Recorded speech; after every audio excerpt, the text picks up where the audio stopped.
Vamos a continuar entonces con las clases del sistema nervioso central, hablando en la segunda parte, más que todo de lo que son enfermedades cerebrovasculares y dejamos para la última clase las enfermedades neurodegenerativas y enfermedades neoplásicas. La enfermedad vascular cerebral representa la tercera causa de muerte, antecedida más que todo por problemas cardíacos como los infartos del miocardio. Entonces podemos ver que las enfermedades cerebrovasculares pueden ser producto de isquemia, que es una reducción en el flujo sanguíneo, ya sea porque haya trombosis o porque haya una embolia. Se puede deber a la ruptura de los vasos sanguíneos y ocasionarnos una enfermedad vascular hemorrágica, ¿verdad? Subsecuente a la ruptura de los vasos. La hipoxia o isquemia y la isquemia, más bien dicho, pueden clasificarse de una manera global, aquellas que se afectan en todas las áreas del cerebro, y puede ser focal, dependiendo de a qué nivel está, cuál ha sido el mecanismo que se ha producido. Entonces, por ejemplo, a nivel global podemos ver que las causas son el paro cardiopulmonar y el shock. Las poblaciones más vulnerables son las neuronas del sector Sommer, del hipocampo, las células de Purkinje a nivel de cerebelo y neuronas de la capa 3 de la corteza cerebral, las neuronas piramidales.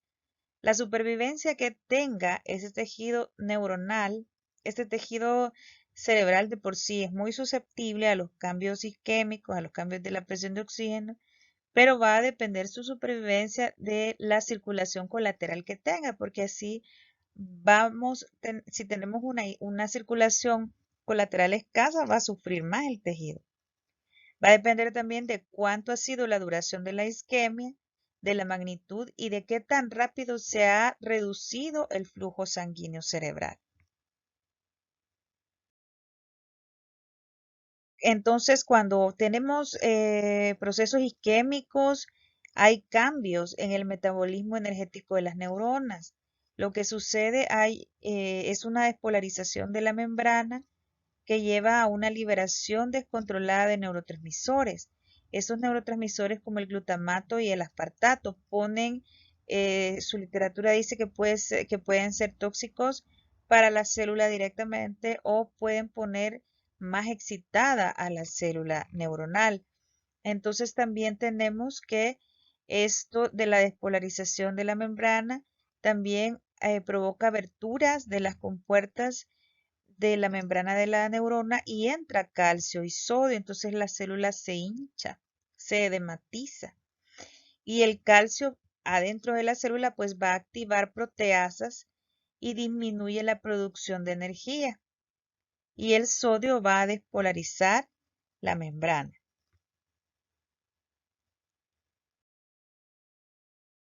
¿Cuál va a ser la morfología que vamos a observar a nivel del cerebro? Parecido a lo que ya vimos o revisamos en la clase 1, vamos a identificar cuáles son las reacciones que tiene las neuronas o el tejido cerebral. Principalmente vamos a identificar el edema, entonces secundariamente la morfología del edema, circunvoluciones aplanadas, surcos estrechos. Podemos clasificar los hallazgos en tempranos o agudos ya tardíos, que incluye la reparación, que al final nos puede llevar a una lesión isquémica irreversible. En los tempranos podemos tener lo que son las neuronas rojas, que veíamos que era un aumento en el volumen de las neuronas, una pignosis del núcleo, una eosinofilia del citoplasma. También tenemos en las primeras 24 horas la llegada de los neutrófilos que sobre todo están en los bordes de la lesión y a nivel perivascular. Cuando ya tenemos cambios subagudos que pueden llegar hasta las 2 semanas, vamos a tener la necrosis con el infiltrado inflamatorio más denso de neutrófilos y también histocitos.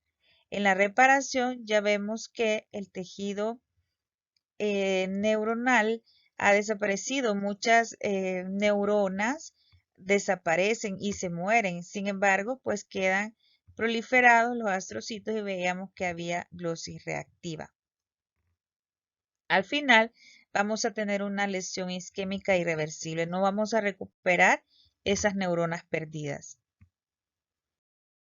La isquemia cerebral focal puede ser debida a una oclusión trombótica o una oclusión embólica que viene de sitios distantes, frecuentemente en el marco de una aterosclerosis que nos va a producir las úlceras de las placas con trombosis local y áreas de infarto.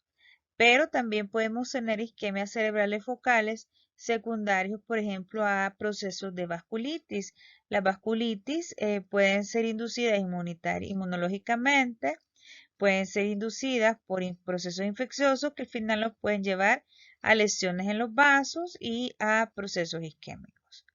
Los infartos embólicos que van a afectar más frecuentemente el territorio de la arteria cerebral media y los trombóticos por placas ateromatosas en la bifurcación de la arteria carótida, el origen de la arteria cerebral media y ambos extremos de la arteria basilar. Los procesos de aterosclerosis, como ya veíamos, pueden ser acelerados por alteraciones metabólicas como diabetes, dislipidemias o incluso en pacientes hipertensos. Los infartos cerebrales secundarios a isquemia pueden clasificarse en infartos no hemorrágicos o blandos o infartos hemorrágicos, dependiendo si se observan con presencia de hemorragias. Macroscópicamente, como veíamos en las imágenes anteriores, podemos tener varios hallazgos según el tiempo de evolución. Por ejemplo, este infarto ya es más antiguo porque vemos que está perdido tejido y ha producido una cavidad y ha dejado pues en evidencia esa cavidad. Aquí tenemos un proceso de hemorragia en el área con afectación del cuerpo estriado, que es un territorio de la arteria cerebral media, y en este vemos un área de hemorragias bien pequeñas y puntiformes, que generalmente suele deberse ese proceso hemorrágico al proceso de isquemia con isquemia y reperfusión.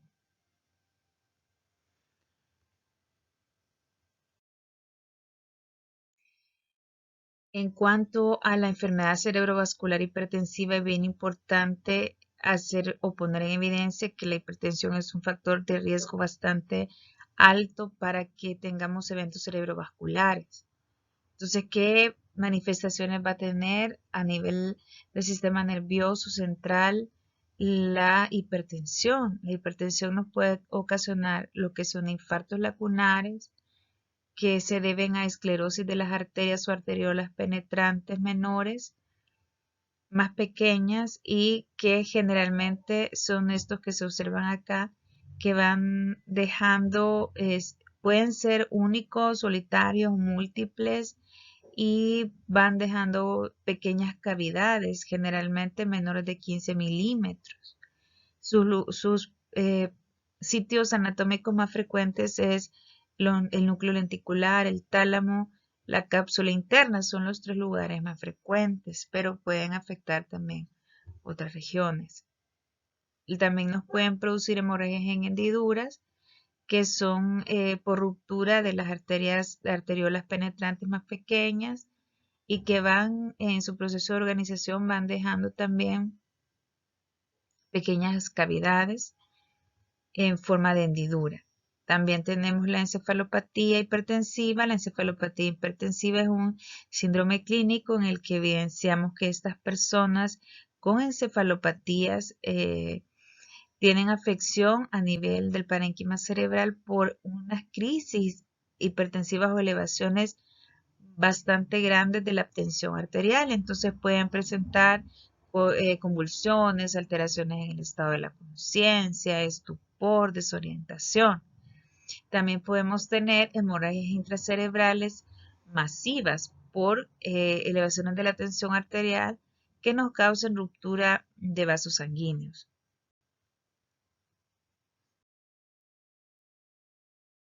Con la hemorragia intracraneal no traumática, que es de tipo intraparenquimatoso, la causa más frecuente es la hipertensión arterial. Sin embargo, también podemos tener otras etiologías como la angiopatía amiloide. Por supuesto, son enfermedades que son más frecuentes en personas adultas mayores de 60 años. La hipertensión produce una serie de alteraciones a nivel de las paredes vasculares, que esto va a predisponer a que tengamos estas hemorragias intraparenquimatosas. Entonces, esos cambios son, por ejemplo, la aterosclerosis acelerada, es decir, se forman muy rápidamente las placas ateromatosas. En las arterias de gran calibre también tenemos arteriosclerosis hialina, en las arterias de menor tamaño, por ejemplo, en las renales. Cambios proliferativos con necrosis franca de arterioles, aneurismas de Charcot-Bouchard, sobre todo en los ganglios basales. Estos aneurismas son pequeñas dilataciones de vasos de capilares pequeños. Tenemos esta extensa hemorragia intraparenquimatosa que ha afectado incluso a los ventrículos laterales. Los sitios de afectación de la hemorragia hipertensiva son en orden de frecuencia el putamen en el 50 al 60%, el tálamo, el puente y por último también el cerebelo. Aquí vemos esta dilatación tortuosa de los pequeños capilares que son los aneurismas de Charcot-Bouchard y vemos que hay una tinción de plata que va mostrando el recorrido de la lámina elástica y en algún momento, en algún punto se rompen. La hemorragia subaracnoidea es otro proceso que puede ser mortal. En un 85% van a ser causadas por aneurisma, esta es la causa más frecuente. Luego tenemos también malformaciones vasculares. Dentro de los aneurismas, los más frecuentes son los aneurismas saculares, que son aneurismas en racimos. En un 90% se producen en sitios de ramificaciones de circulación anterior, que va a estar irrigada por el sistema carotídeo y el polígono de Willis. Esos son los lugares, aunque aquí tenemos un ejemplo, o más que todo la representación de cuáles son las localizaciones más frecuentes de los aneurismas saculares. Veamos aquí el 40% que está casi en la unión de la arteria cerebral anterior con la arteria comunicante anterior. Ahí es el sitio más frecuente. También nos venimos acá y vemos que son ramificaciones de la arteria cerebral media las más frecuentemente afectadas. En el recuadro de abajo tenemos la dilatación, veamos, sacular de ese vaso que está también tortuoso y vemos que hay áreas de trombosis y áreas de fibrosis de la pared. Las malformaciones vasculares, que también pueden ser causas de hemorragia subaracnoidea, se denominan en base al tipo de canales vasculares que están presentes, en función de que el parénquima neuroglial involucrado sea normal, gliótico o ausente. Tenemos, por ejemplo, la malformación arteriovenosa, que se localiza de manera característica en la corteza cerebral y la sustancia blanca subyacente. Muchas veces estas malformaciones arteriovenosas crean una serie de marañas vasculares que predisponen al sangrado porque sus paredes son débiles. Como dice aquí, pueden dar lugar a hemorragia subaracnoidea por sangrado superficial o intraparenquimatoso por la ruptura de los canales más profundos. Veamos esta, una gran área de una malformación arteriovenosa que puede ser comunicación entre capilares, venosos y arteriales. La hemorragia no suele ser grave, pero eso sí, como son capilares débiles, pueden ser hemorragias recurrentes. También tenemos malformaciones cavernosas que son más frecuentes en cerebelo y protuberancias y regiones subcorticales. Las malformaciones cavernosas son de vasos más ectásicos, más grandes. Las telangiectasias capilares, que son más frecuentes en las protuberancias, son vasos más pequeños y los angiomas venosos, que son una proliferación neoplásica de canales vasculares pequeños. También vamos a abordar lo que son los aspectos generales de los procesos infecciosos a nivel del sistema nervioso. Vamos a comentar que para poder implantarse los microorganismos a nivel del sistema nervioso central pueden seguir estas vías. Una vía hematógena, una vía por implantación directa, como sucede, por ejemplo, con traumas craneoencefálicos abiertos, extensión local, por ejemplo, de caries dentales, sinusitis, mastoiditis, pueden ser transportadas a través del sistema nervioso central, del sistema nervioso periférico, perdón. Muchas son devastadoras y el contexto clínico es importante. En la evaluación se debe de tener en cuenta tres aspectos: la localización y la magnitud de la infección, la naturaleza de la respuesta al huésped, qué es lo que me está dando, cómo me está respondiendo ese huésped a la infección, y también el microorganismo que está desencadenándola. Podemos también formar empiemas subdurales o epidurales que suelen deberse a traumatismos o diseminaciones de un foco infeccioso, es decir, acumulo de pus en los espacios epidurales o subdurales. Los tipos de respuestas inflamatorias que puedo tener a nivel del sistema nervioso son respuestas con polimorfos nucleares, una respuesta granulomatosa, una respuesta de predominio linfocito, o que también tenga linfocitos y plasmocitos, predominio eosinófilo y linfocítico. Algo bien importante para que recuerden cuáles son los valores del líquido cefalorraquídeo normal. Importante ver cuando nos reporten un líquido cefalorraquídeo las células. Las células tienen que ser menor de 5 células por milímetro cúbico y en porcentaje, pues yo esperaría que de estas escasas células los que tengan sean linfocitos, seguida por monocitos, pero no neutrófilos. La glucosa anda por un valor de 50 a 75 miliequivalentes por decilitro, o más fácilmente recordarlo, se le toma la glicemia al paciente y de ese calcular el 80%. Por ejemplo, si es una glicemia de 100, el 80% de la glucosa, de la glicemia que tiene ese paciente tendría que ser la del líquido cefalorraquídeo. Las proteínas totales andan por 15 a 45 miligramos por decilitro. Son los aspectos más importantes en los que tienen que reparar. Ahora, las meningitis, que son los procesos infecciosos de las meninges, de las leptomeninges, podemos clasificarlas en meningitis aguda piógena, meningitis aséptica y meningitis crónica. La meningitis aguda piógena puede ser desencadenada por diferentes agentes bacterianos que varían según la edad. Por ejemplo, tenemos la Escherichia coli y los estreptococos del grupo B en lactantes. Y veamos que también podemos tener en adultos Neisseria meningitidis, Streptococcus pneumoniae, Listeria monocytogenes. Las meningitis crónicas, que son producidas por Mycobacterium tuberculosis, y los abscesos o el empiema, que es por Streptococcus y Staphylococcus. El término meningoencefalitis hace referencia al proceso inflamatorio de las meninges, que se extiende también al parénquima cerebral. Los síntomas bien importantes también, que son casi típicos y que tienen que hacerlos pensar en que puede ser eso, son fotofobia, cefaleas, vómitos, fiebre, convulsiones, signos de irritación meningea. ¿Cuáles son los signos de irritación meningea? Son los signos clásicos, signos de Kernig y signos de Brusinski. El signo de Kernig, que es una respuesta rígida de la nuca cuando se intenta la flexión de la cadera.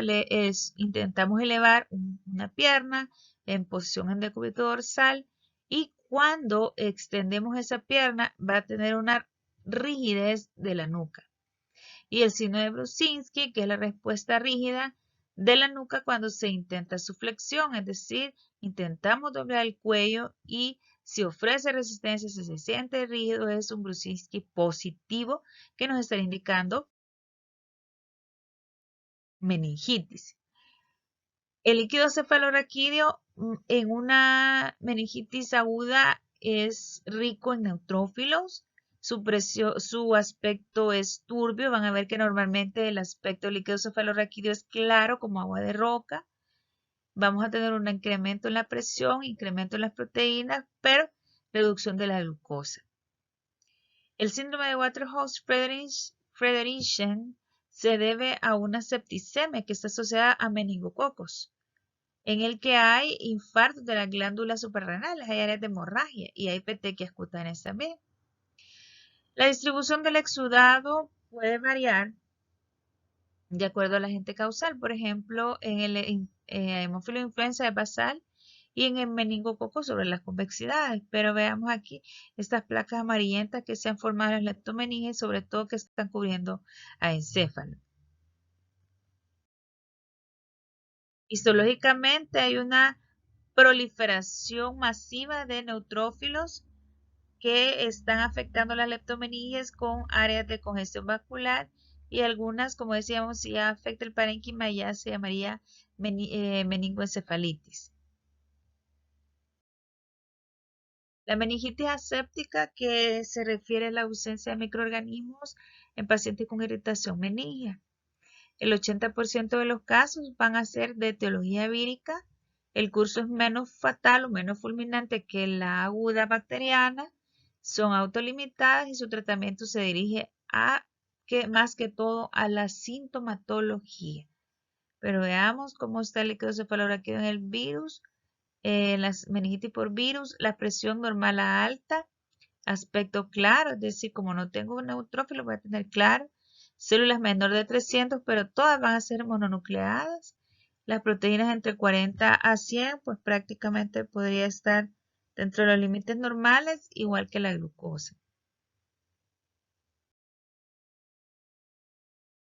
Aquí tenemos los agentes causales. Los más frecuentes son los enterovirus, con 80% de los casos. Podemos tener otras especies de virus como sarampión, virus de gripe incluso, virus de corio, meningitis linfocítica, virus del herpes, que también nos causan procesos ya de encefalitis, citomegalovirus, también la rabia y la poliomielitis. Las meningitis crónicas, que son más que todo debidas a tuberculosis, a neurosífilis y a neuroborreliosis o enfermedad de Lyme, que es también una enfermedad que es producida por la bacteria. En la tuberculosa, pues tienen predilección por la base del cerebro y el factor de afectación muy frecuente es una meningoencefalitis difusa. Puede producir una meningoencefalitis difusa. Los tuberculomas se van a observar macroscópicamente como masas de necrosis gaseosa central y que van a estar rodeados histológicamente ya por tejido granulomatoso. ¿Cuáles son las complicaciones de una meningitis tuberculosa? Me pueden dar infartos porque me ocasiona una endoarteritis obliterante, puede dar fibrosis aracnoidea con hidrocefalia. ¿Cómo se observa? Presión alta, aspecto palescente, células sí va a tener algo altas de células de 300, pero todas mononucleadas. La glucosa puede estar baja o normal y la proteína dentro de los límites normales. Causa la muerte entre 4 a 6 semanas. Aquí tenemos básicamente en el tronco un proceso de tuberculoma. Y que al examinarlo por microscopio vería la formación de granulomas con infiltrado inflamatorio y la presencia de estas células gigantes multinucleadas de tipo Langhans. La neurosífilis puede afectar al cerebro en 3 maneras, como ya lo vamos a ver, y se da sobre todo en la sífilis terciaria. Entonces me puede dar neurosífilis meningovascular, parética y el tallo dorsal. La meningovascular afecta la base del cerebro, convexidades cerebrales y meninge espinal, con engrosamiento de las meninges y gomas cerebrales. Pueden dar también procesos inflamatorios a nivel de arterias pequeñas y agravar más el cuadro produciendo una endoarteritis obliterante rico en células plasmáticas y linfocitos. La parética se refiere a que ya hay procesos de demencia severa. Las lesiones parenquimatosas son frecuentes en el lóbulo frontal. Entonces, ¿qué vamos a tener en esta parética? En el que también tenemos procesos de demencia. Vamos a tener la pérdida de las neuronas que en ese campo se ha estudiado, pérdida focal de neuronas, astrogliosis, eglesis reactiva, formación de bastones, que son una forma de reaccionar de la microglía, y granulaciones ependimarias, que también son formas de reacciones a nivel de ese tejido por procesos infecciosos. El TABE dorsal es un daño de los nervios sensitivos en las raíces dorsales que cursa con pérdida del sentido de posición de la articulación, es decir, las personas van a presentar alteraciones en la marcha táxica, tambaleante, que no pueden mantener el equilibrio. Pérdida de la sensación del dolor y ausencia de reflejos osteotendinosos profundos. Esa es la manera como afecta el sistema nervioso. La rabia, que tiene un proceso de paso hacia el sistema nervioso central a través de los nervios periféricos. Periodo de incubación es de 1 a 3 meses. Está causado por virus ARN.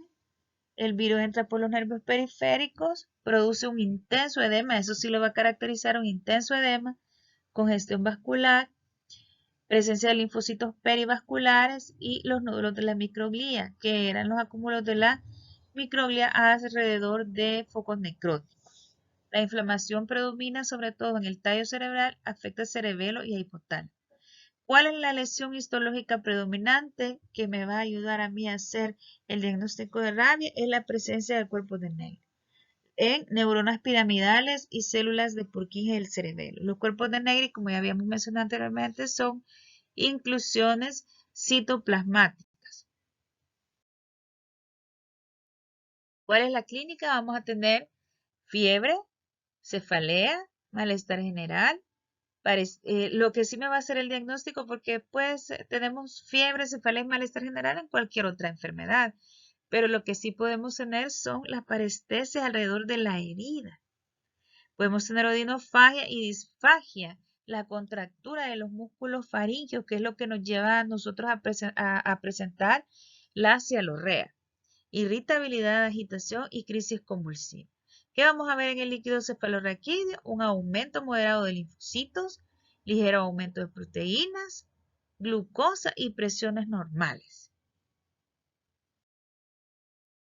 Tenemos aquí una neurona piramidal en el que está señalando por las flechitas los cuerpos de Negri. Eso es diagnóstico histopatológico definitivo de rabia. Podemos tener alrededor un infiltrado de linfocitos alrededor de los vasos también, pero eso nos está diciendo, aparte de los otros hallazgos, por ejemplo, del edema bastante pronunciado, que es un proceso infeccioso por rabia. Las meningoencefalitis fúngicas son más frecuentes en pacientes inmunodeprimidos. Como agentes causales tenemos todas estas entidades: Candida albicans, Mucor, Aspergillus, Cryptococcus, Histoplasma. Básicamente son los mismos que nos pueden afectar otros sitios en personas inmunodeprimidas. Veamos aquí estas características, procesos de infección por criptococo.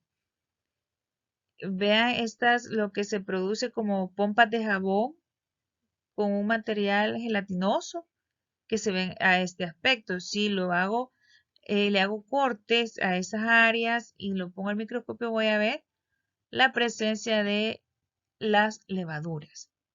Hay 3 patrones que nos pueden producir los microorganismos micóticos. Puedo tener meningitis crónicas, aquellas infecciones que me pueden ocasionar vasculitis por el hongo como Mucor, Aspergillus, o puedo tener una infección con invasión parenquimatosa, como cándida y criptococo, que me van a producir, ¿qué es lo que estamos viendo aquí? Entran al parénquima y lo colonizan y producen la infección.